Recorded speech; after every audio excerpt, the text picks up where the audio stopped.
Salut Mathieu, je suis très heureux de t'accueillir aujourd'hui sur l'alignement. Hello Boris, merci pour ton invitation. Je suis moi aussi très heureux. Écoute, je suis très heureux parce que ça fait un petit moment qu'on se tourne autour et qu'on devait organiser cet épisode. On a un ami en commun, Ali, qu'on salue d'ailleurs. Hello Ali. Et ça fait quelque temps qu'on voulait enregistrer cet épisode et on n'a pas réussi à savoir. Et du coup, aujourd'hui, j'ai le plaisir de t'avoir pendant une heure et demie. Et il y a plein de sujets que j'ai envie d'aborder avec toi. T'es reconnu, t'es connu, tu nous en parleras, t'es coach de dirigeants, t'es aussi conférencier et tu t'exprimes beaucoup sur les sujets de vulnérabilité, de masculinité. Et tu as énormément d'autres casquettes aussi qu'on creusera, mais peut-être pour démarrer un peu cet épisode, Mathieu, est-ce que tu pourrais peut-être te présenter, parler un peu de ton parcours de vie? Je sais que c'est toujours Oui, une grosse question. c'est toujours une grosse question. Merci Boris. J'ai envie de dire aujourd'hui que je suis un explorateur des relations et que je le fais par différentes voies, par différents canaux, avec différents outils, différentes méthodes et sur trois niveaux de relations principalement. C'est assez classique, hein, la relation à moi, la relation aux autres et la relation au monde.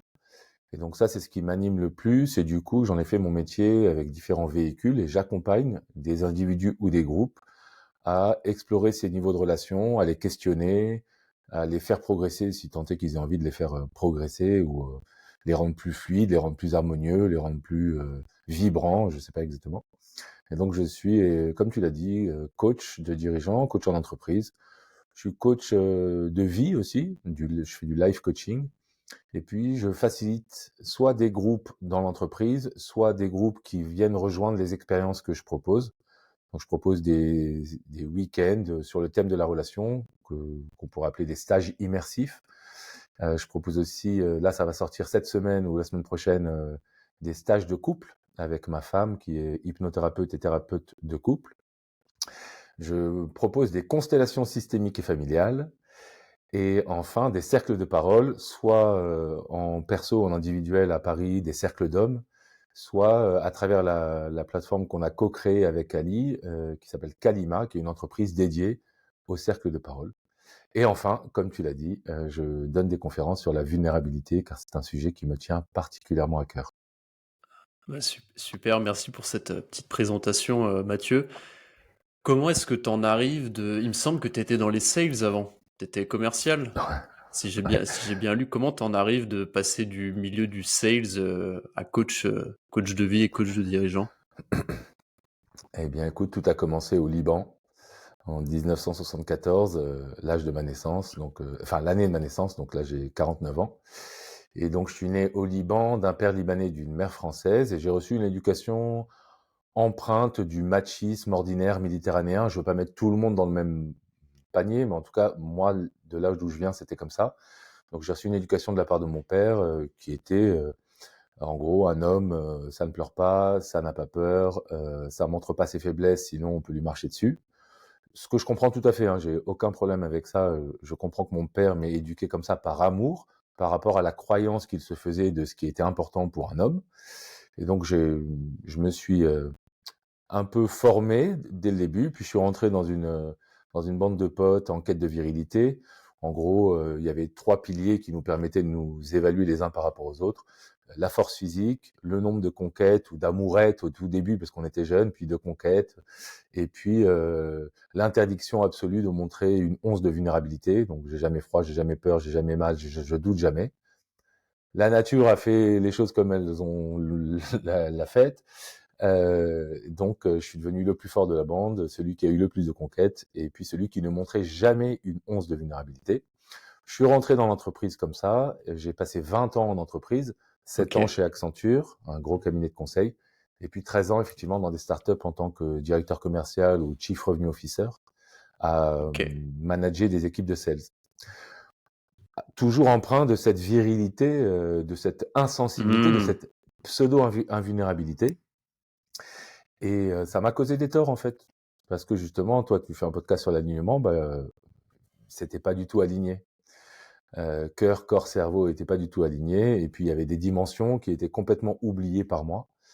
des conflits intérieurs aussi entre ce qu'on peut considérer, j'aime pas trop ces mots, mais c'est des mots valises qui peuvent parler aux gens, la partie masculine, la partie féminine, la partie, tout ce qui était en tout cas lié aux sensations, aux émotions, était caché, renié, donc ça, il y a eu un conflit interne, et mon corps a commencé à parler, restant sourd à ce qu'il disait, il a parlé de plus en plus fort, jusqu'au burn-out, quoi.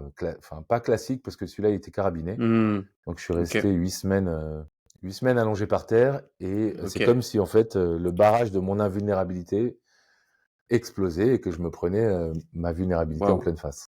Ouais, Et t'as vécu du ce coup, il y qu'on a eu appelle un un shift. vrai burn-out où le corps il veut plus, ça avance pas.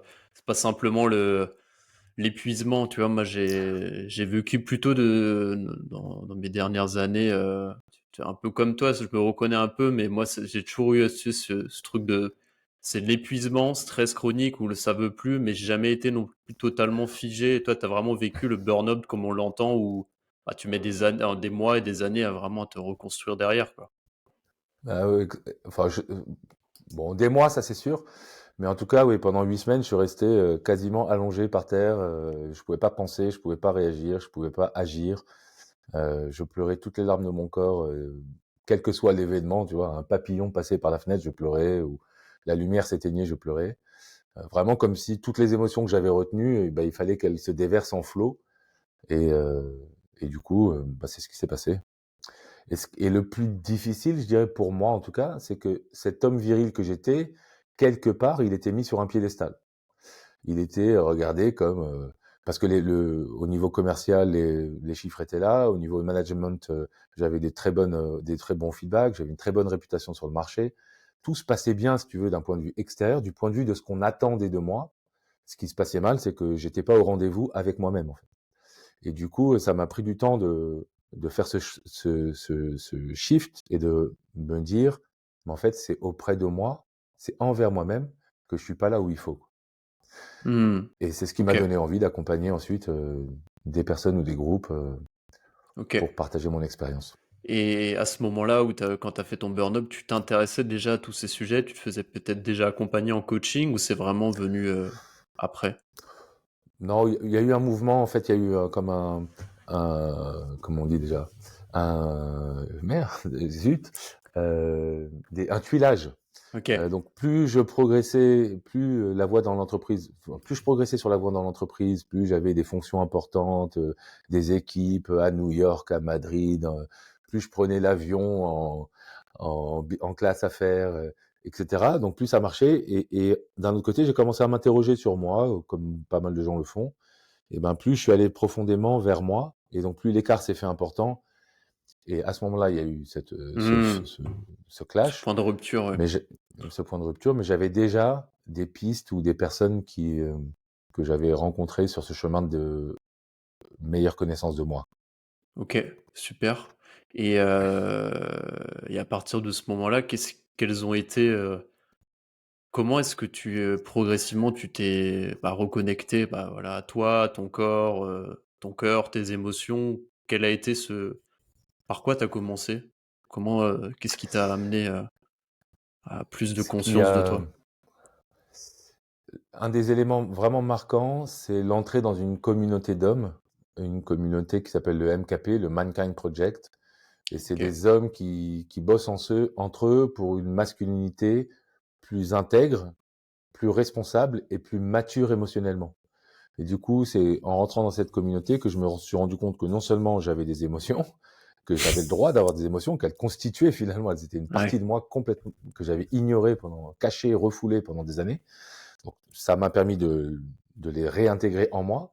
Ça, c'est la première chose que ça m'a permis. Mais la deuxième, c'est que les exprimer face à ces hommes, c'était non seulement pas dangereux, mais c'était vecteur d'une relation plus authentique, plus Mmh. saine, plus harmonieuse. Et donc, le fait de travailler entre hommes, c'est un peu comme si symboliquement, je travaillais avec,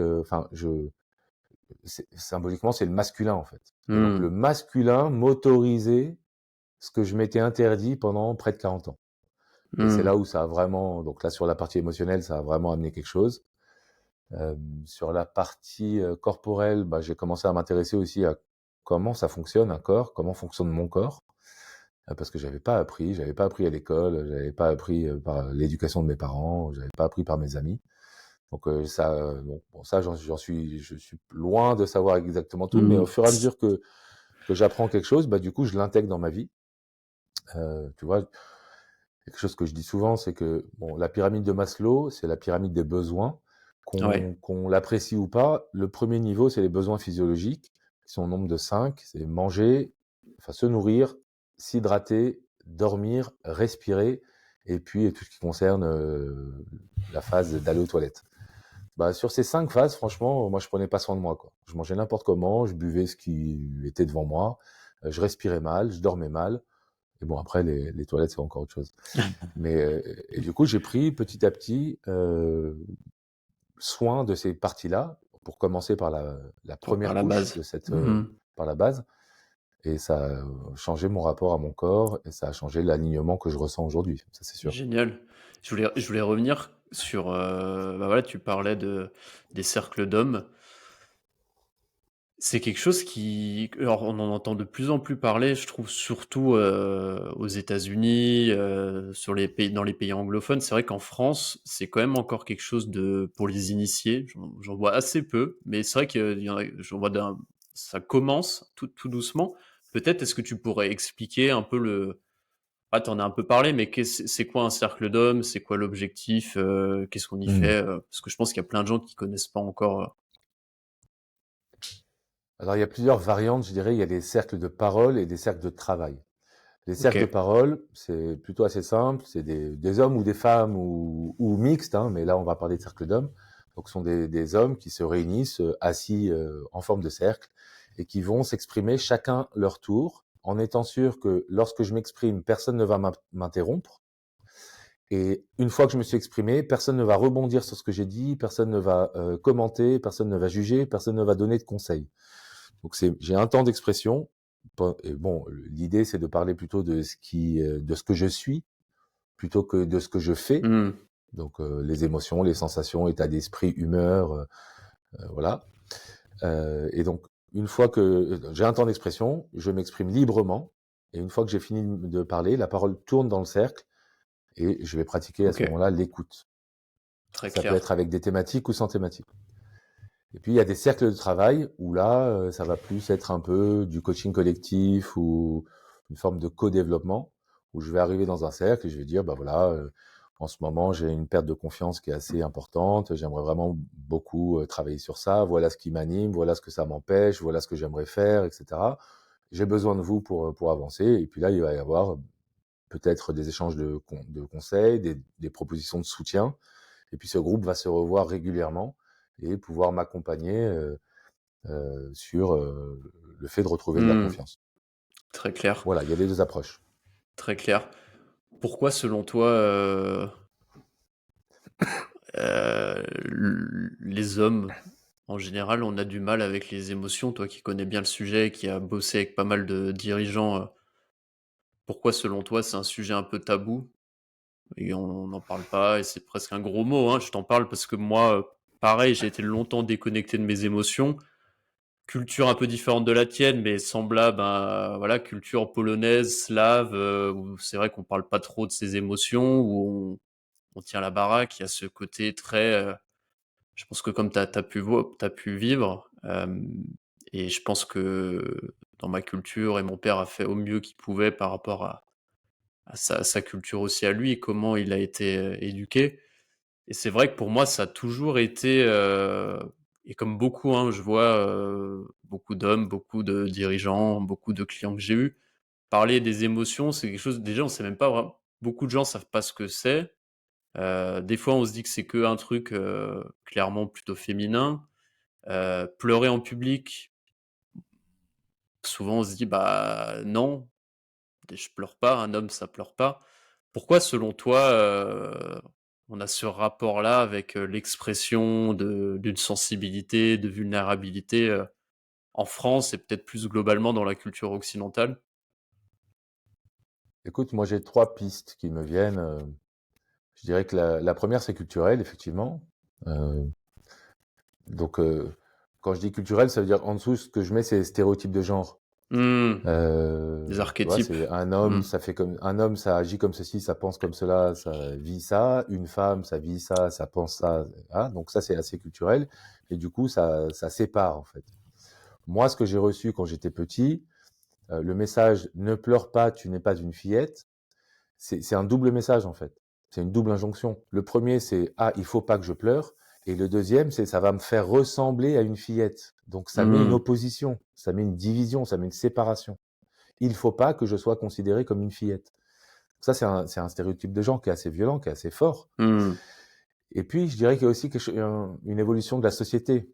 Les métiers évoluent. Les métiers de nos pères, de nos grands-pères étaient des métiers difficiles, des métiers durs, des métiers où souvent hein, le physique était vraiment important et il fallait être là au rendez-vous et il n'était pas question de se plaindre. Il Mmh. n'était pas question de dire oh, aujourd'hui j'ai un peu mal à la tête ou tiens je me sens un peu triste parce que j'ai repensé à mon histoire de famille ou c'était pas bienvenu et c'était pas ok. Et puis il y avait les guerres aussi. Il y a eu beaucoup de guerres ces derniers siècles. Enfin, là, on est Ouais. assez au calme depuis 45, 1945, mais les hommes étaient envoyés à la guerre.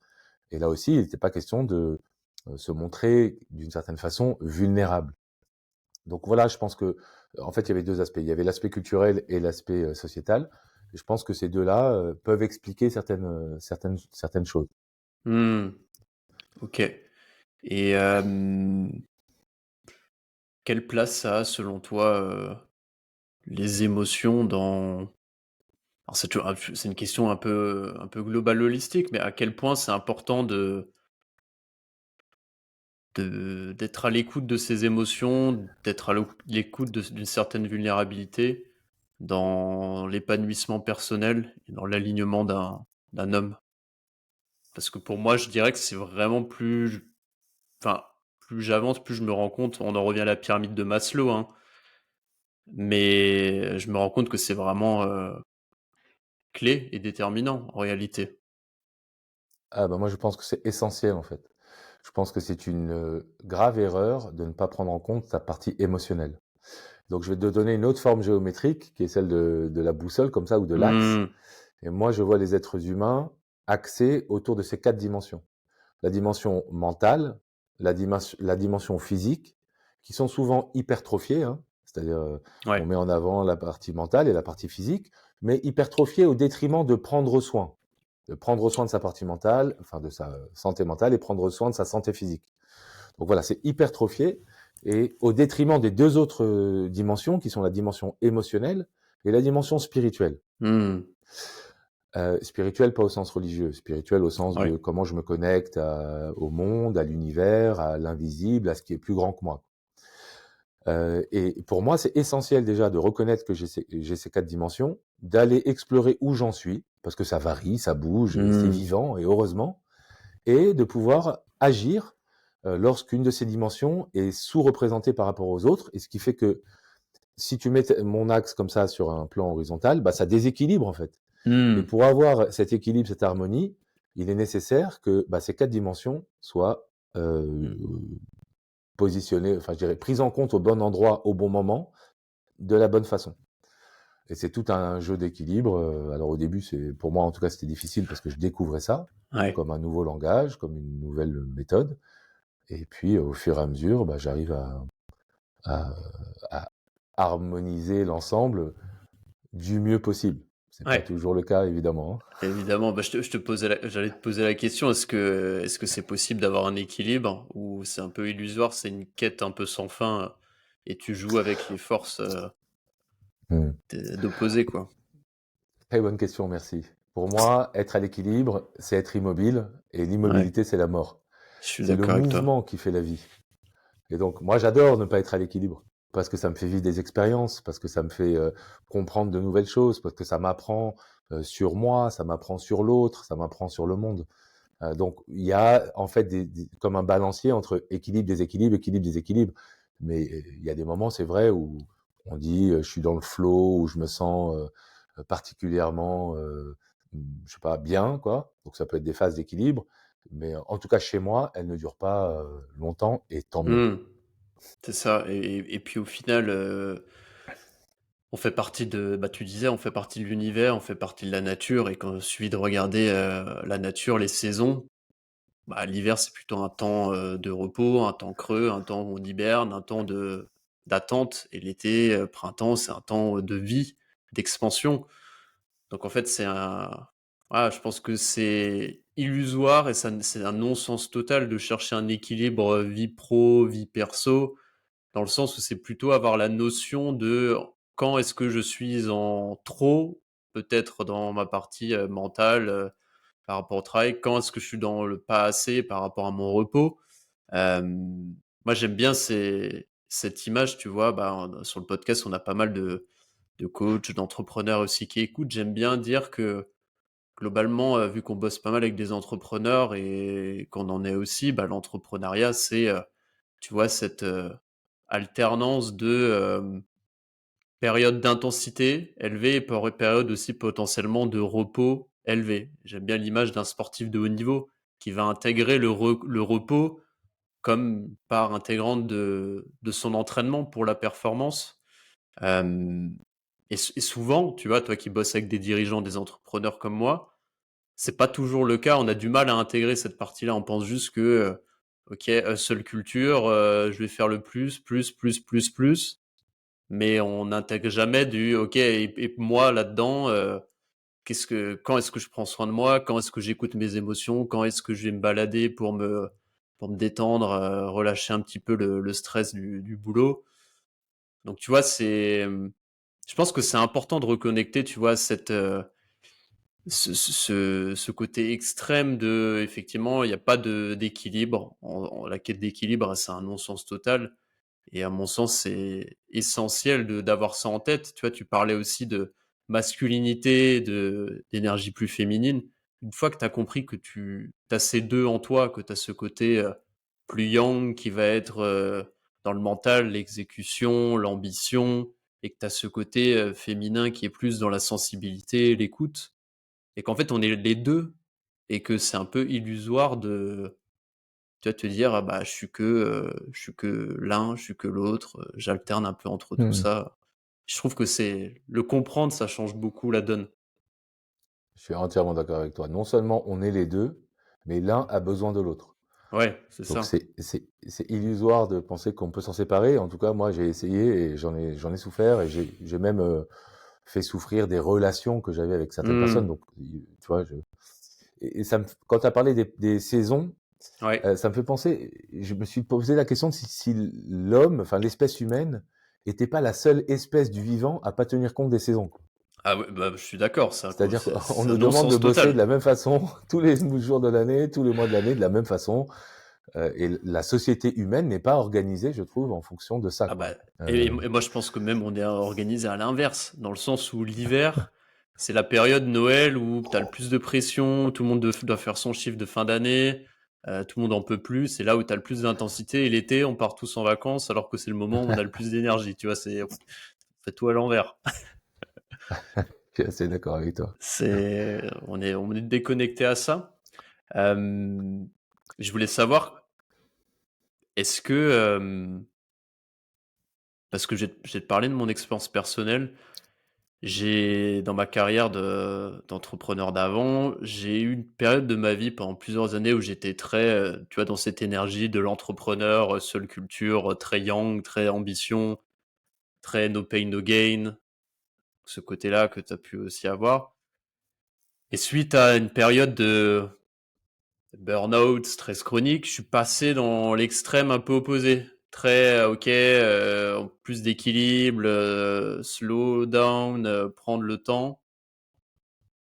Et maintenant, j'essaie de revenir à quelque chose, tu vois, de plus entre 2 parce que je me suis rendu compte que si, tu vois, je suis entrepreneur, j'ai une activité de coaching et et le fait de m'être un peu détaché de ce côté yang parce que ça m'avait amené dans mes travers, dans ma espèce de zone d'ombre de, je m'épuise. En fait, je m'étais un peu réfugié dans l'extrême opposé, un côté un peu plus yin. Sauf que, avec que du yin, tu vois, cette énergie un peu plus lente, d'équilibre, d'harmonie, c'est pas forcément simple enfin, en tout cas, moi, pour l'instant, j'ai pas réussi forcément à me dire, que c'est en adéquation avec monter une boîte, monter un coaching, être dans une phase d'expansion aussi par rapport à ma mission d'accompagner, mes clients. Toi, est-ce que tu as vécu aussi un peu ça après ton burn-out où tu es allé Ouais, dans l'extrême opposé et après tu es revenu à quelque chose d'un peu plus entre 2? ouais, tout à fait. Alors, moi, je vois ça comme un balancier, en fait. Donc, si tu veux, là, si je mets ma main très haut comme ça dans la quête de la performance, le tout de suite, le toujours plus, Mmh. quand ça a lâché, bah, il y a eu un mouvement de balancier où je suis allé de l'autre côté. Donc plus porté sur prendre soin de moi, plus porté sur ralentir, sur incorporer du silence, aimer le silence, etc. Bon, tu vois, je pense que tu vois de quoi je parle. Puis ça revient, puis ça revient, puis ça revient, puis ça revient. Et donc je vois le temps humain comme du temps long en fait. Donc ce que je me pose comme question, ou ce que je pose parfois comme question aux personnes qui souhaitent être accompagnées par moi, c'est pourquoi c'est important, en quoi c'est important de monter un business, en quoi c'est important de développer une offre de coaching. Et on va du coup voir bah, qu'est-ce qui les anime en fait. Et ce qui apparaît parfois, j'ai failli dire souvent, soit en fait c'est une quête de reconnaissance. Mmh. Reconnaissance de ses pairs, reconnaissance des autres personnes tu vois, qui publient sur les réseaux sociaux, Mmh. pouvoir s'évaluer les uns par rapport aux autres, etc. Alors c'est soit du pouvoir, soit de la reconnaissance, mais c'est assez lié, je pense. Et du coup, moi, j'ai vraiment eu l'occasion de voir que j'avais une quête enfin, un besoin de reconnaissance qui était très tourné vers l'extérieur, vraiment OK. par les autres, et que j'en faisais des tonnes. J'en faisais des tonnes pour être reconnu, et finalement, derrière ça, pour être aimé par les autres. Parce que j'avais pas suffisamment d'amour pour moi, quoi.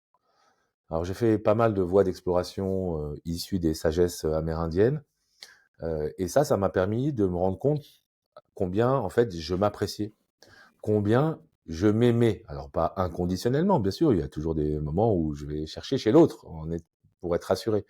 Mais du coup, ça m'a autorisé, puisque je m'aime plus, je m'apprécie plus, à moins aller chercher ça chez l'autre. Mmh. Et le pourquoi c'est important pour moi, quand je me posais la question il y a 5 ans, bah, c'est pas du tout les mêmes réponses que quand je me pose la question maintenant. Pourquoi c'est important pour moi de faire du coaching, de monter une boîte, de ceci? Les réponses sont radicalement différentes. Mais ça Mmh. a pris 5 ans. Mmh. OK.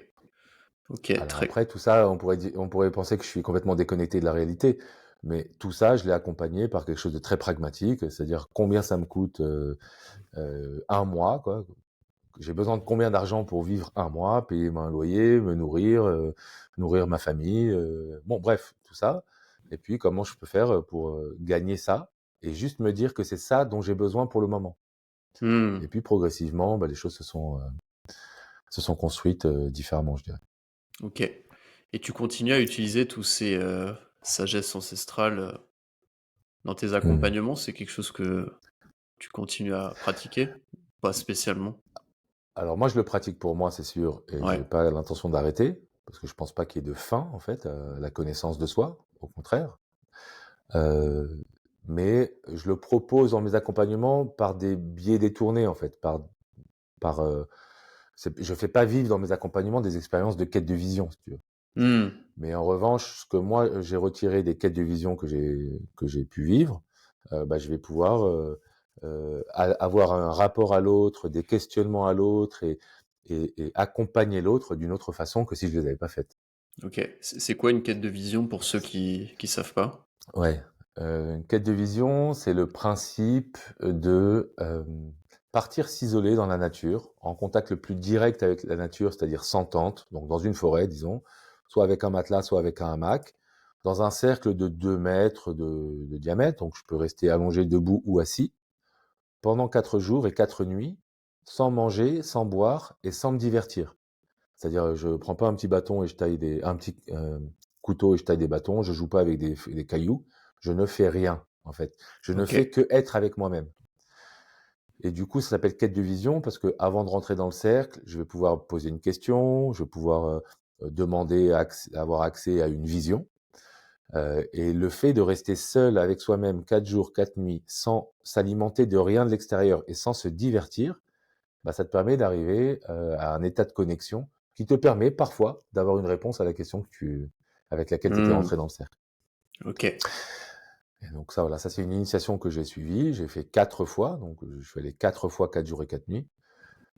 C'est pas tout seul, hein, il y a un collectif. Bon, je pourrais en parler longuement, mais en revanche, c'est quelque chose qui a radicalement changé le rapport que j'avais à moi, le rapport que j'avais aux autres et le rapport que j'avais à la vie, à la nature, au monde. Tu t'es déjà connecté un peu à la nature avant ou pas spécialement? Avant, non, moi j'ai grandi à Paris, Ok. donc j'étais un bon citadin. Aujourd'hui, c'est quand même très différent. T'es où? T'es à Paris encore? Je suis toujours à Paris, mais Ouais. je vais régulièrement m'immerger dans la nature et lui demander humblement si elle veut bien m'enseigner quelques éléments de sagesse. Ouais, c'est essentiel. Essentiel. Franchement, la reconnexion à la nature, je pense que c'est. Enfin, en tout cas, moi, je sais que si dans ma semaine, le week-end, je prends pas ce temps-là, il y a quelque chose qui manque, quoi. Parce que voilà, c'est tellement essentiel, je trouve, pour l'homme et l'humain de se reconnecter à la nature, à ses sens, à se reconnecter aux éléments. Enfin, moi, c'est quelque chose que, tu vois, j'adore partager. Je commence à organiser des retraites aussi. Et cette reconnexion, bah, marcher pieds nus dans l'herbe, expérimenter le chaud, le froid. Il me semble que t'aimes bien aussi les expériences de ce type-là. Mais Hmm. pour moi, c'est toutes ces choses-là. En fait, quand on est déconnecté de son environnement, c'est difficile d'être connecté à soi, en fait, et de se connecter aux autres. Et ça passe par là, vraiment. Toi, tu organises aussi des retraites, tu disais, c'est des genres Ouais. d'expériences que tu fais vivre. Oui, alors oui, tout à fait, oui, tout à fait. J'ai peut-être quelque chose qui me caractérise parce que c'est ce qui m'a nourri moi, c'est que j'amène des rapports à la nature qui sont un petit peu confrontants. Ok, Tu vois, ça va être passer une nuit seul dans la forêt, ok. et puis on se retrouve au petit matin, quoi. Et qu'est-ce qui s'est passé dans cette nuit où tu étais seul dans la forêt? Tu étais connecté à la nature? Parce que la nature, c'est pas uniquement un coucher de soleil, Hmm, les oiseaux qui chantent et des biches qui courent dans une prairie. Il y a d'autres aspects aussi, et donc j'aime bien aussi ramener ça pour pouvoir, à travers certaines difficultés que j'ai rencontrées, mettre de l'éclairage sur bah, ce qui hmm, m'anime ou ce qui me retient, quoi. Euh, donc ça, j'aime bien. Et puis, je voulais souligner que tu avais tout à fait raison. C'est une hérésie, en fait, de se déconnecter de la nature. Et c'est pas juste quelque chose qu'on devrait faire, enfin, qui serait bien de faire. C'est quelque chose qu'on doit faire, en fait. Il est question de hmm. survie, là, hein. C'est Ah une bah, question de la je survie suis de d'accord avec l'humanité, toi. quoi. C'est ça. Et de la biosphère. Bah, c'est ça. C'est ça. T'es optimiste par rapport à tout ça, Oui. sujet écologique, tu vois, Ouais, tout ça dans le bon sens? je suis une nature optimiste et écoute, j'ai jamais vu autant de personnes autour de moi qui étaient engagées, qui étaient porteuses de projets, qui étaient soit dans l'économie régénérative, hein, qui s'oppose à l'économie extractive, soit dans l'économie sociale et solidaire, soit bon, donc j'en vois partout des initiatives, partout, partout, partout. Je participe aussi à certaines d'entre elles. Donc oui, ça m'amène à être optimiste, Ok. même si je pressens qu'il y aura une crise et qu'on va passer à travers une machine à laver. Quand je dis on, c'est l'humanité, mais je suis très optimiste. C'est une voie d'évolution, quoi. Hmm. Bon, on en revient un peu à ces cycles, hein, à ces cycles et Tout à fait. ces phases de crise pour se réinventer. Je t'avoue que moi, je suis aussi assez optimiste, mais je pense aussi c'est nécessaire de passer par une phase de crise, en fait, parce que c'est comme ça que l'humain évolue et c'est comme ça que l'humain se remet en question. Donc, à mon sens, c'est vraiment essentiel. Je voulais revenir sur on n'en a pas parlé, mais tu en as parlé en introduction, parler des constellations familiales. Alors, c'est un sujet que Ali avait déjà évoqué sur le podcast, brièvement. Toi, comment t'en es arrivé à t'intéresser aux constellations familiales? Si tu pouvais aussi expliquer ce que c'est pour ceux qui connaissent pas. Une constellation familiale, ça part du principe que nous faisons partie tous, les uns les autres, individuellement et collectivement, de systèmes relationnels. Un système relationnel, c'est différentes personnes qui sont reliées par des liens. Donc moi, j'ai mon système relationnel de mon père et de ma mère et de mes sœurs. Mon père et ma mère ont eux-mêmes leur système relationnel lié à leur lignée. Hmm. Et ça fait déjà un sacré système relationnel. Ensuite, je vais avoir un autre système relationnel avec la femme avec qui je suis marié, qui elle-même a son système familial, et on crée un autre système, un autre système. Je vais avoir un système relationnel avec mes amis, je vais avoir un système relationnel dans l'entreprise, etc. Donc ça fait vraiment une constellation de systèmes relationnels. Qu'est-ce que Là, t'en j'ai sens parlé de par personnes. système relationnel? Bah, écoute, si jamais on invitait, je sais pas, Ali, Mathieu Bernard et une autre personne Hmm. dans ce podcast, il y aurait 5 personnes. Il y a un nombre de relations possibles entre ces 5 personnes qui constitue un système, en fait. Ok.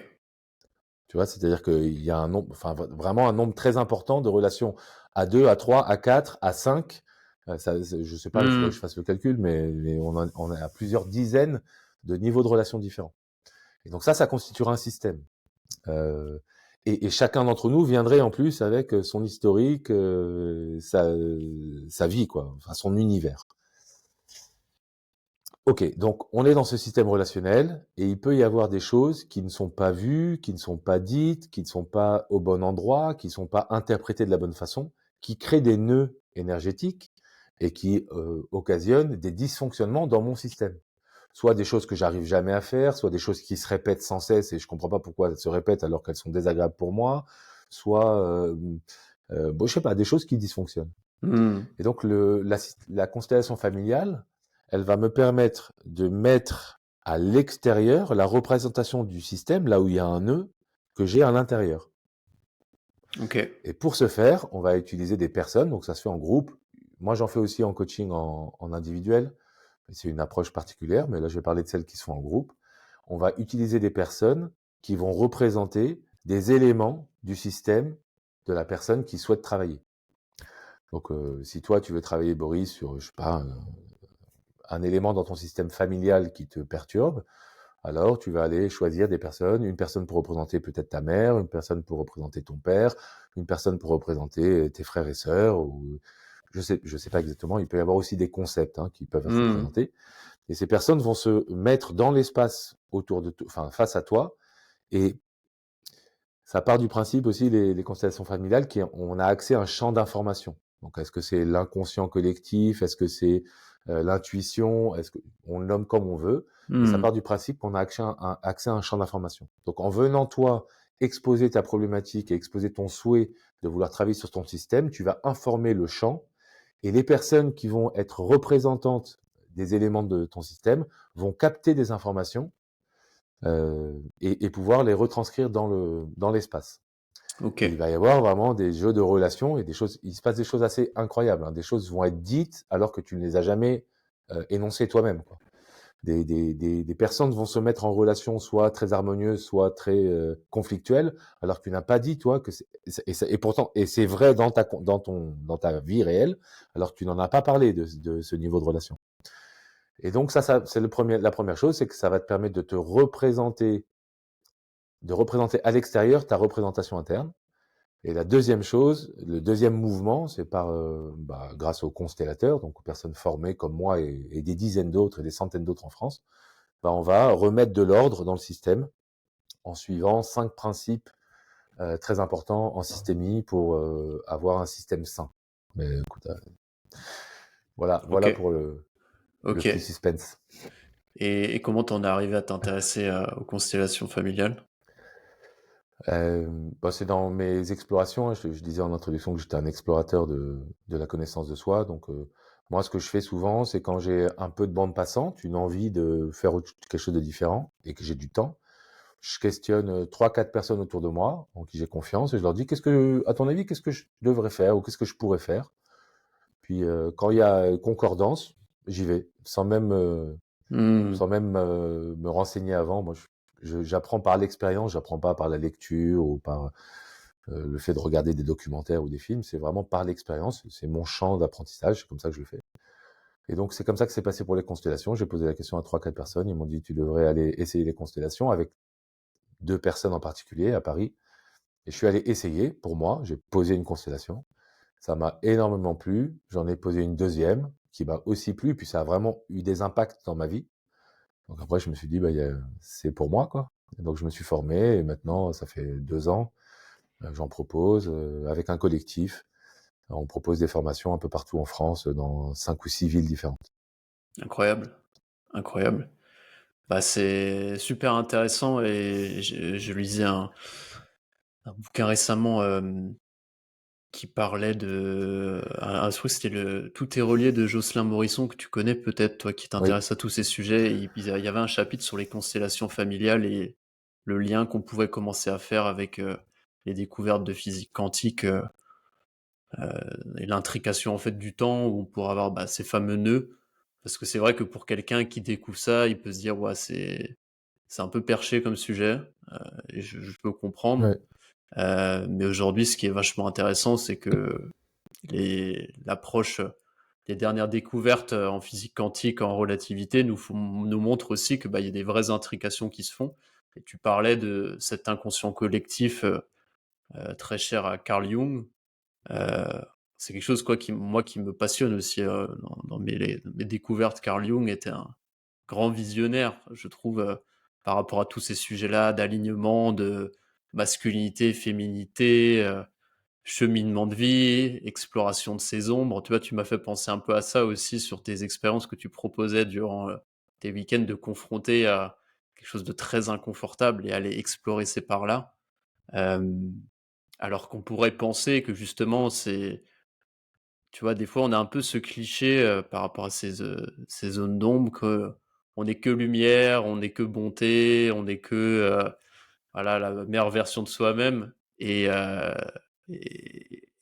Alors, moi, j'en suis qu'au début un peu de ces explorations-là, mais j'ai l'impression que c'est vraiment une voie hyper intéressante à suivre, d'aller explorer un peu ce qu'on veut pas vraiment regarder et ce qu'on met un peu sous le tapis. Toi, c'est des sujets que tu explores aussi de ton côté?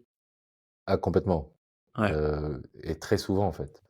Et non seulement je les explore, mais par d'ombre, comme tu dis. Effectivement, Carl Jung est très présent dans toute la constellation des choses que je vis ou que je propose. Euh, non seulement je les explore, mais je les aime. Enfin, j'apprends à les aimer plutôt. Ce qui fait que bah, ça me fait vivre une paix intérieure qui est différente. Hmm. Plutôt que de m'en vouloir, plutôt que de me critiquer, plutôt que de me juger, euh, c'est important de se dire que ça n'existe pas la perfection du tout, Hmm. quoi. Mais on est très très loin de ça, quoi. Et donc, comment faire pour vivre avec ça? Bah, c'est en l'acceptant, quoi. Alors, c'est bien d'accepter l'imperfection, mais c'est bien de connaître son imperfection. Et en disant ça même, c'est très particulier parce que en disant son imperfection, ça voudrait dire Hmm. on pourrait tendre à être parfait. Exactement. Ouais. Mais c'est bien d'apprendre à connaître toutes les parties de soi. Celles que j'aime, dont je suis fier, que j'ai envie de mettre en avant, et celles dont je suis un peu moins fier, quoi. Celles qui me font douter parfois de la façon dont toi tu vas me juger, Boris, parce que j'ai telle ou telle pensée, ou j'ai telle ou telle vision des choses, ou j'ai telle ou telle difficulté à. Mais Hmm. si moi je les aime, je m'en fiche en fait que tu les aimes. Hmm. Tu vois.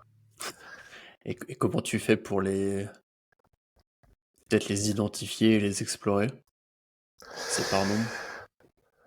Euh, c'est c'est- c'est- c'est en m'autorisant l'authenticité le plus possible dans toutes les voies que je suis. Donc moi j'ai un coach, j'ai un psy, j'ai euh, attends, des superviseurs et des Hmm. superviseuses d'ailleurs. Je vis encore beaucoup d'expériences pour moi, pour continuer cette exploration. Et à travers tout ça, je m'autorise à être le plus authentique possible. Et puis, dans les expériences que je vis beaucoup d'expériences avec des états modifiés de conscience.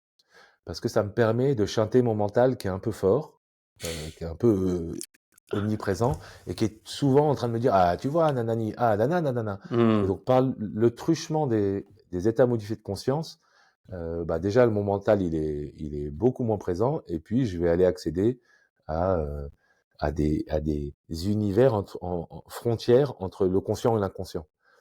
Et là, ça va me donner accès à beaucoup d'informations sur moi et sur d'autres choses. Hmm. Super intéressant. Tu fais un petit peu de respiration, tu utilises un petit peu la respiration pour explorer ces zones plus Oui, inconscientes. respiration holotropique. Ouais, ok. Tu connais, non? Ouais. Ouais.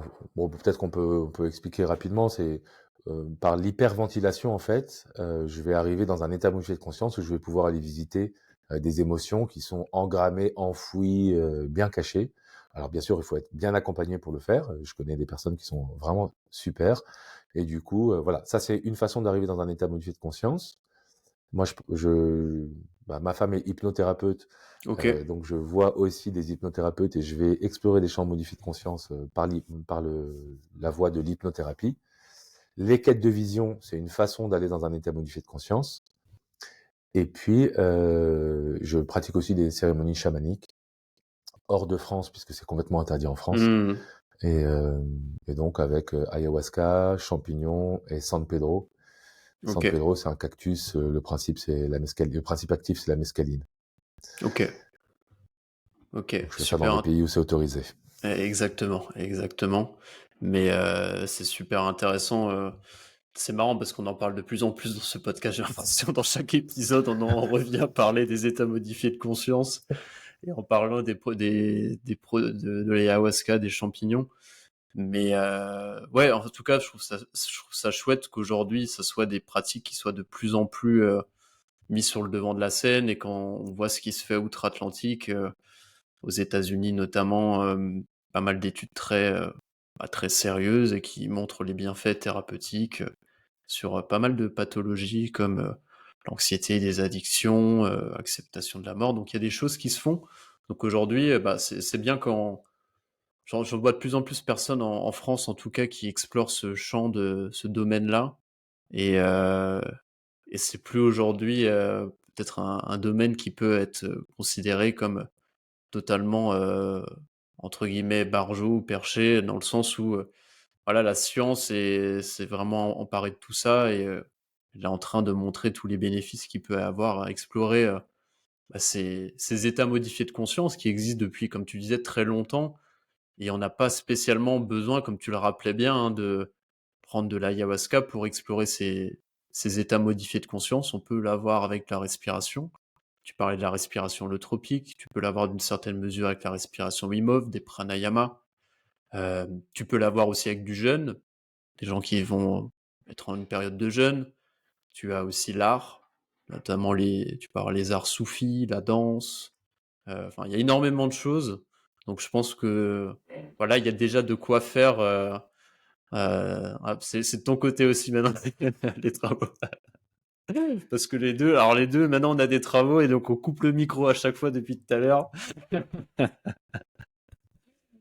Bref, mais trop trop cool. Moi je pense que c'est Pour c'est compléter sur les essentiel. états modifiés de conscience, Ouais, Boris, j'aimerais partager quelque chose. Je trouve ça assez fou, le lavage de cerveau qu'il y a eu par rapport à la, à la dangerosité de ces états modifiés de conscience, sachant que l'être humain passe la moitié de sa vie dans un état modifié de conscience, quoi, le sommeil. Donc, ouais, je c'est trouve ça clair. complètement dingue qu'on s'autorise pas plus à aller explorer ça, sachant que c'est 50%, en gros, quoi, hein, 40%, disons, de notre vie, quoi.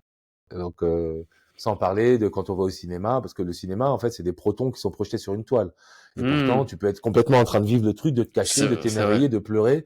C'est un état modifié de conscience. Donc, il y en a plein d'états modifiés de conscience. On en vit tous les jours, mais surtout 40% de notre vie, quoi, sur Terre. Hmm. Et on en a peur comme si c'était, tu vois, un truc psychomagique, perché, sectaire. Et non, en fait, ça fait partie de nous. C'est aussi simple que ça, tu vois. C'est clair. C'est clair, mais je pense que c'est qu'en Occident, on est plus, comme tu disais, très tourné vers l'extérieur, pas tellement vers Ah oui. l'intérieur, alors qu'en Orient, on est plutôt tourné vers l'intérieur et pas suffisamment, enfin pas suffisamment plus vers l'intérieur que l'extérieur. Et bah, Jung en parlait de ça justement, et que c'était intéressant, que nous on était très tournés vers l'extérieur et en Orient plus vers l'intérieur, et que justement aller, comme tu disais, rééquilibrer un petit peu. C'est une tendance qui est en hypertrophie, et aller peut-être un peu plus vers l'intérieur, c'était vraiment un super pouvoir, quoi. C'est, c'est des sujets que tu vois, de plus en plus, accueillir un intérêt chez les dirigeants que tu accompagnes? Ou c'est encore quelque chose où ils sont très hermétiques? Parce que je sais que avant, tu avais une société ou ton agence de coaching, tu l'appelais Corporate Shaman. J'ai l'impression que tu un peu revenu dessus. Si tu pouvais peut-être en parler un peu, c'est quoi la perception Ouais. de tout ça chez les dirigeants? En fait, alors tout dépend ce que tu mets dans chaman. Chaman, pour moi, c'est celui qui apporte du soin en réunissant les mondes. Mmh. Et donc, j'ai créé Corporate Shaman, effectivement, parce que je trouvais que c'était intéressant, cet oxymore entre le monde corporate et le Mmh. monde chamanique, en me disant, et donc la baseline de Corporate Shaman, c'est apporter du soin en entreprise en éclairant l'invisible. C'est-à-dire comment prendre soin des collaborateurs, des équipes, de l'être humain au service du faire, au service de la performance. Et donc, moi, j'avais des pratiques, et enfin, je suis pas chaman, hein, et Mmh. c'est pas des pratiques chamaniques, mais mon souhait, c'était d'aller éclairer dans les entreprises et les organisations l'invisible, c'est-à-dire l'émotionnel. Il y a beaucoup de gens qui disent, moi, j'arrive en entreprise, je mets un masque ou je mets un autre costume. Mais Mmh. c'est pas possible, tu es un être humain. Donc, comme les émotions font partie intégrante des 4 dimensions dont j'ai parlé tout à l'heure, tu peux pas te couper de ta partie émotionnelle au travail. Elle est là. Donc, autant la prendre en compte, tout en la mettant au bon endroit. Donc, l'émotionnel, le relationnel, j'ai travaillé avec des gens 7 ans, parce que la plus longue période que j'ai passée dans des boîtes, c'est 7 ans. Donc 7 ans, 10 heures par jour avec des personnes, on sait jamais, et on nous a jamais posé la question de c'est quoi votre relation? Comment ça, qu'est-ce qui fonctionne? Qu'est-ce qui fonctionne pas? Et sur ce qui fonctionne pas, qu'est-ce qui pourrait être amélioré? Qu'est-ce, enfin, et qu'est-ce que vous allez devoir, enfin, vous allez devoir renoncer à certaines parties qui fonctionneront jamais, donc identifiez-les, et les autres, bah, essayez de les faire progresser. Au service de la performance, hein. Mmh. Donc il y a l'émotionnel, le relationnel, le situationnel et le spirituel, c'est-à-dire une entreprise, elle est dans un monde, elle est dans un univers, elle est dans le cosmos, et comment elle trouve sa place, quoi. Et donc j'étais très motivé avec cette idée, et le produit phare de Corporate Shaman, c'était une expérience, un séminaire expérientiel dans la nature où j'emmenais les équipes 3 jours et 2 nuits en pleine nature Génial. pour vivre des expériences ensemble. Mais ça, c'était en janvier 2020.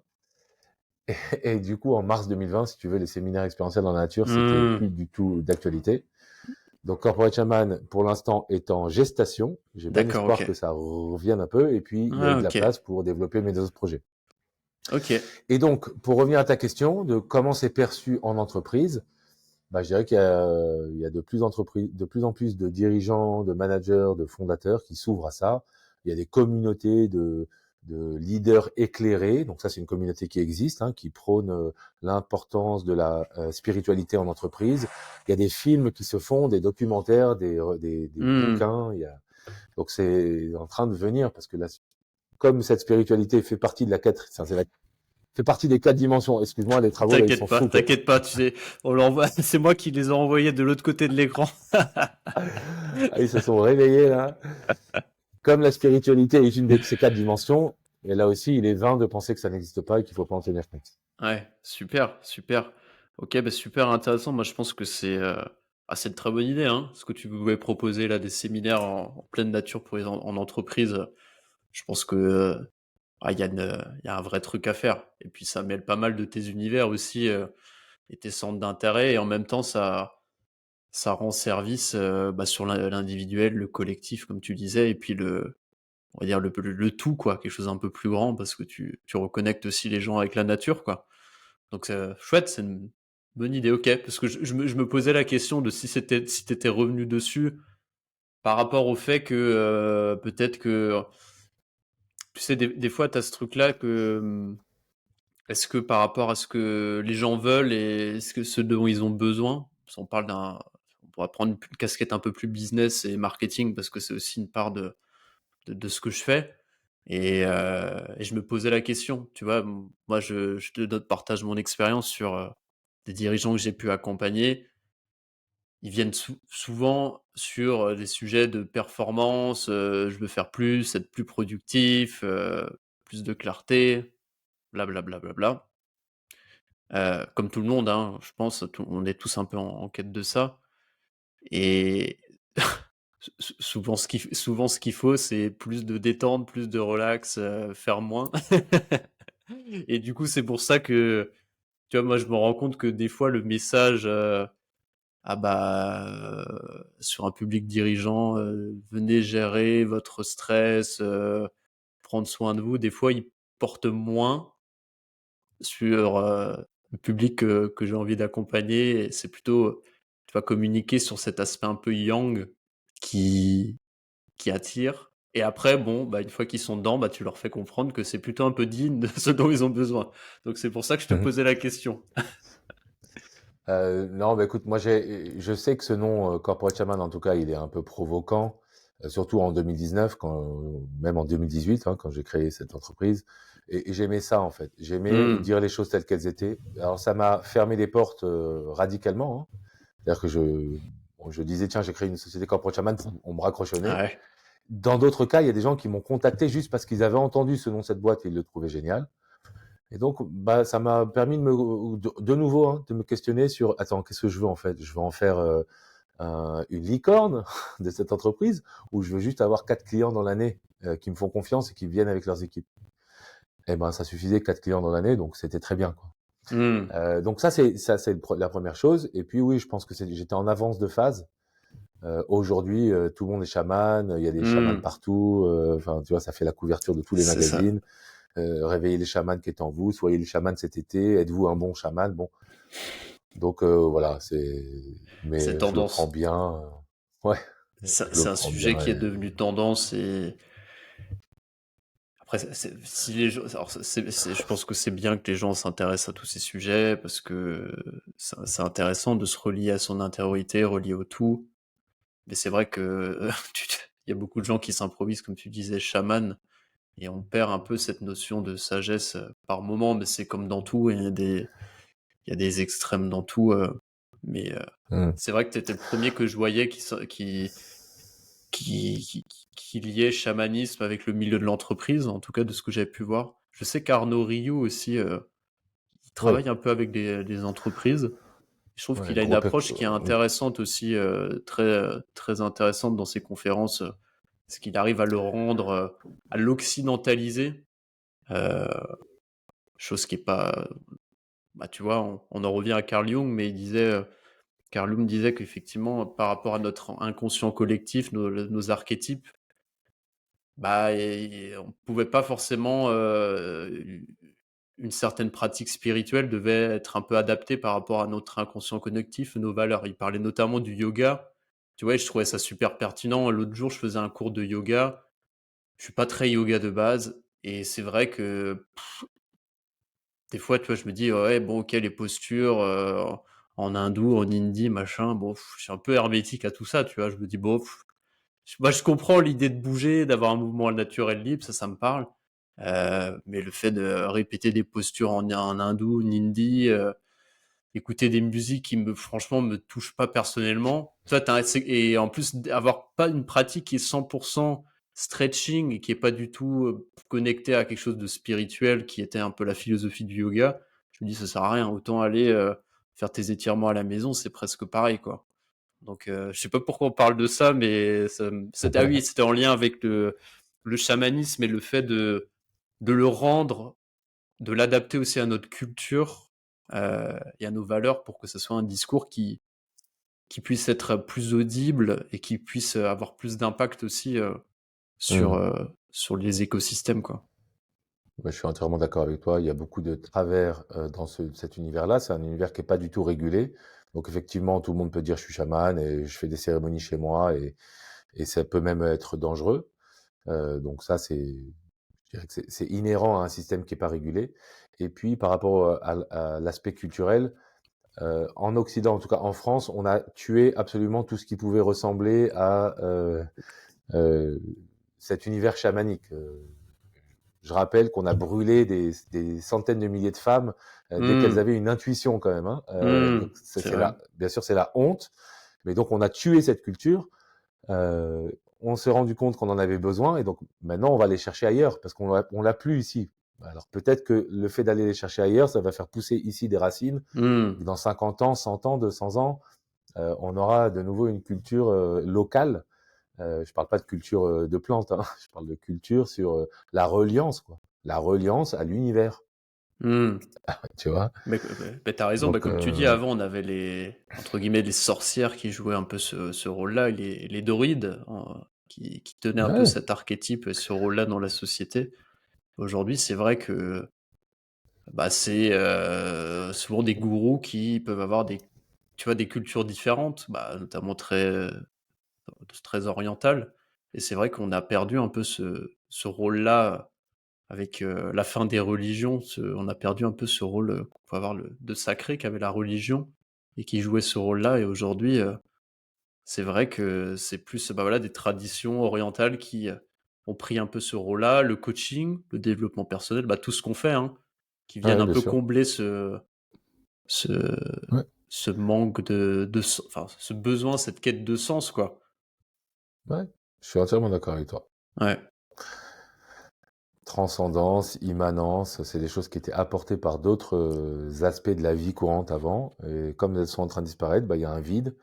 La nature n'aime pas le vide, donc elle vient ouais, combler avec d'autres d'autres approches qui sont plus ou moins bienvenues, hein, c'est sûr. c'est clair. Toi tu te définis comme un explorateur, j'aime bien cette image-là. C'est quoi tes prochaines explorations? Eh bien, écoute, j'ai envie de créer l'école de la relation. Donc, ça fait 2, 3 ans que j'en parle. C'est mon rêve, c'est mon rêve. Et donc là, j'ai plus envie que ce soit un rêve. Donc, je vais en fait mettre tous mes accompagnements sous la bannière l'école de la relation. Ou je sais pas si elle va s'appeler comme ça, mais en tout cas, ce sera une école de la relation. Donc, ça sera une autre exploration. Ça, c'est de créer quelque chose de nouveau qui vient réunir des savoirs, des pratiques. Et puis avec des enseignements, une pédagogie, des intervenants, des élèves, des promos, enfin, etc. Ok. Euh, je Et vais ça explorer s'adresse à aussi qui la... cette école? Ça s'adresse à qui? Je te coupe. Non, non, tu me coupes. Enfin, tu me coupes pas. Ça va s'adresser aux adultes dans un Ok. premier temps, parce que je pense qu'il y a pas mal de choses à faire. Et puis c'est là où j'ai le plus d'empreintes, je dirais. Hmm. Mais j'aimerais beaucoup que ça puisse se déployer aussi pour les enfants, quoi. Moi, on Super. m'a pas appris à être en relation, quoi. Hmm. Ni à moi, ni à l'autre. On m'a pas appris à être un ami, on m'a pas appris à être un père, on m'a pas appris à être un mari, on m'a pas appris. J'ai juste observé, tu vois. J'ai par mimétisme, j'ai fait ce que mes parents faisaient, par exemple. Hmm. Mais ils faisaient pas mal d'erreurs. Et donc, j'aurais aimé apprendre, tu vois. Qu'est-ce que c'est Ouais. qu'être en relation? C'est quoi la relation? L'objet relation, quoi. Hmm. Dans une relation, il y a 3 entités, en fait. Il y a les 2 personnes et la relation. Et donc, comment j'en prends soin, comment j'honore, comment je considère que l'autre n'est pas un objet, c'est pas un sujet, mais enfin, c'est une personne avec un univers, avec, avec un passé, avec des souffrances, avec des joies, avec Hmm. des... Comment je considère tout ça, quoi? Qu'est-ce que j'en fais? Et comment je mets fin à une relation aussi? Ça, moi, on m'a jamais appris à Hmm. mettre fin à une relation. Donc là, je suis Ok. vraiment en train de travailler sur tout Super. ça. Et puis, une autre exploration, parce que elle est importante, elle vient me... Donc, je te disais, les quêtes de vision, là, 4 jours, 4 nuits dans la nature, sans manger, sans boire, sans se distraire. Et là, j'ai envie de rajouter une, une couche, je dirais, en le faisant dans le noir complet. Ok. Donc ça va être une autre exploration. Comme ça, j'aurais même pas la possibilité de me dire est-ce qu'on est le jour, est-ce qu'on est la nuit, est-ce que où on en est, où est-ce que le soleil dans les branches, ça me Waouh. permettait quand même de voir où est-ce qu'on en est. Et donc voilà, j'ai envie d'explorer ça et je vais le faire certainement soit cette année en août, soit l'année prochaine. Waouh. Mais ça, j'en entends de plus en plus parler. C'est quoi? C'est l'idée d'aller dans une grotte ou quelque chose vraiment où tu perds la notion de jour-nuit, c'est ça? Tu vas dans un environnement Exactement. naturel. Ouais. Ok. Et Une grotte et c'est. après tu peux mettre un tissu devant, tu vois, c'est ok, mais Hmm. pour vraiment pas que tu vois le jour, quoi. Tu sais pas si c'est, tu sais pas, quoi. T'es dans Ouais. le noir complet. Ok. Et il me semble que j'avais lu, alors je sais plus, tu sécrètes une certaine molécule, c'est pas de la... Tu sécrètes, tu stimules la glande pinéale ou je sais plus exactement, Ah, j'avais tu me entendu parler l'apprends, de ouais. ça. Ok, non mais il y a une sécrétion d'hormones, je sais pas si c'est la DMT ou me semble-t-il, au bout d'un certain moment quand tu fais ce type d'expérience-là, ce qui peut paraître cohérent parce que bah, la glande pinéale est connectée aussi au rythme circadien, donc au bout d'un moment tu viens un peu la chatouiller entre guillemets Hmm. en te faisant ce type Bah, d'expérience. Si c'est de la DMT, du coup, c'est pas étonnant qu'on arrive dans des états modifiés de conscience en vivant ces expériences, puisque la Hmm, DMT, c'est le principe actif de hmm. l'ayahuasca. Ouais, ouais, carrément. Ok, pas mal d'expériences sympas en perspective. Je vais t'amener tout doucement vers la dernière partie du podcast. Je pose des questions à tous mes invités. Euh, la première question, Mathieu, est-ce que tu aurais un livre à me recommander? J'en ai des centaines, mais le premier qui vient là, Premier qui parce vient. on a parlé d'état modifié de conscience, c'est Le Serpent cosmique de Jérémy Narby. Ça a Ok, été écrit il y a une trentaine d'années. Et il est ethnologue, biologiste, et il va rencontrer les peuples premiers un peu partout dans le monde. Et il se rend compte que ces peuples premiers, c'est pas le spoil, hein, il se rend compte que ces peuples premiers, alors qu'ils n'avaient aucun moyen de communiquer, avaient accès aux mêmes informations. Et donc, il mène l'enquête de savoir comment c'est possible et qu'est-ce qui s'est ok. passé. Trop intéressant. J'en ai déjà entendu parler, t'es pas le premier le nom me parle, donc si ça revient, c'est sur ma pile à lire. Trop bien, merci. Et Est-ce allez, que... un autre pour la route, je Allez, suis obligé parce allez, que c'est un super pote. Il vient de sortir un livre qui s'appelle La allez. Petite Princesse. C'est un thriller écologique écrit par Jean-Pierre Gou. C'est une merveille. Non C'est le, seulement tu vis des émotions, tu apprends des choses, tu te projettes dans l'avenir de l'humanité. C'est extraordinaire. La c'est Petite le, Princesse de Jean-Pierre Gou. c'est le remake du Petit Prince, c'est ça? C'est pas le remake, c'est la suite. C'est la suite parce que Alors c'est je l'ai entendu, j'ai écouté semaine dernière, en voiture et j'ai écouté un podcast sur Métamorphose justement où il était oui, c'est ça. interviewé. Ouais, ouais, Donc voilà, tu exactement. vois, ça revient. Donc encore sur ma pile à lire. Mais ouais, il avait l'air passionnant ce bouquin. Franchement, il avait l'air très très canon. Donc Hmm. je recommande chaudement à ceux qui s'intéressent à aller écouter l'interview qui est très chouette et je vais aller lire le bouquin parce que si ça revient deux fois, ça- c'est c'est intéressant d'aller chercher. Est-ce que alors toi qui es explorateur, je pense que tu auras plein d'idées. Est-ce que tu as une expérience qui t'a profondément marqué cette dernière année? Ça peut être, c'est assez large. Expérience, c'est assez large. Une expérience qui m'a profondément marqué cette dernière année, bah écoute, je reviens à Jean-Pierre Gou. Il a créé une ONG qui s'appelle One Home. Et en fait, à travers un satellite qui est placé à 1,5 million de kilomètres de la Terre, dans un point très spécifique qui est ni attiré par la Terre ni attiré par le Soleil, donc le satellite est statique. C'est un satellite qui prend des photos de la Terre. À travers ça, avec des ingénieurs, il a créé le premier film. C'est unique dans l'histoire de l'humanité. C'est la première Hmm. fois qu'on a un film de la Terre qui tourne sur elle-même, jour et nuit, de manière à et donc ça s'appelle One Home, hein, les films sont accessibles gratuitement, tout le monde peut y aller, onehome.org. Génial. Et son idée, c'est de faire vivre l'overview effect au plus grand nombre. L'overview effect, c'est l'effet que vivent les astronautes en voyant la Terre, ils tombent instantanément Hmm. amoureux de la biosphère. Waouh. Aventure extraordinaire, les films, ça dure quelques minutes. Moi, je les projette souvent dans le noir ici, là derrière. Je remplace le cerf par un projecteur avec des personnes, des amis, des enfants, des clients, et je leur fais vivre cette Magnifique. expérience. Magnifique. Eh ben écoute, je vais aller regarder ça. Est-ce que t'as... tu pourras me dire Jean-Pierre Gou, du coup. Est-ce que t'as Non. est-ce que t'as un invité à me recommander pour ce podcast?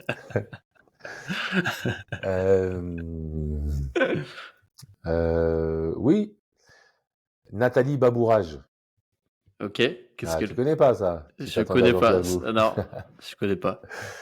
Nathalie Babourage, ancienne docteur militaire chez les pompiers, qui a vécu aussi quelque chose de l'ordre de la chrysalide, et elle s'est transformée maintenant. Elle a créé une école d'accompagnement pour les femmes.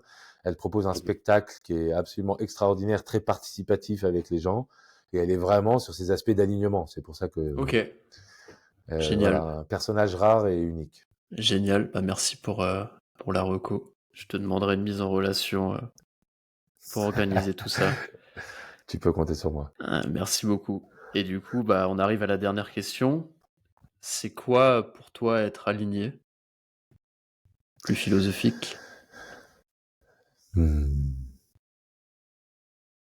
Être aligné, c'est pour moi euh, la meilleure façon d'être au monde.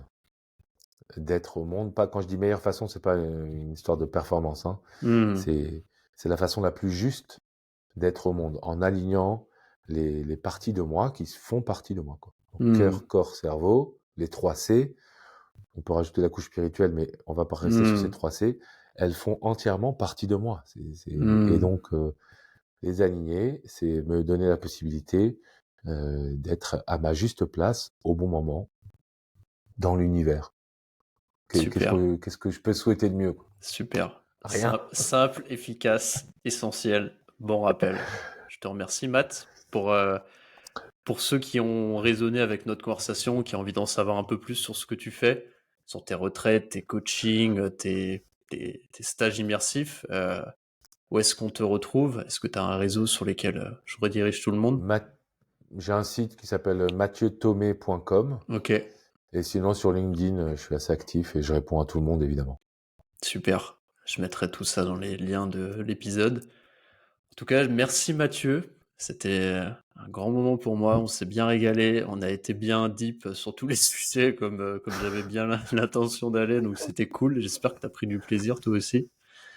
Merci beaucoup, Boris. J'ai passé un super moment. J'ai pas vu le temps passer, ce qui est assez euh, évocateur de la fluidité.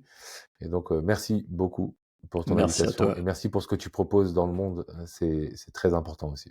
Merci beaucoup Mathieu. À bientôt. Ciao, ciao. À bientôt.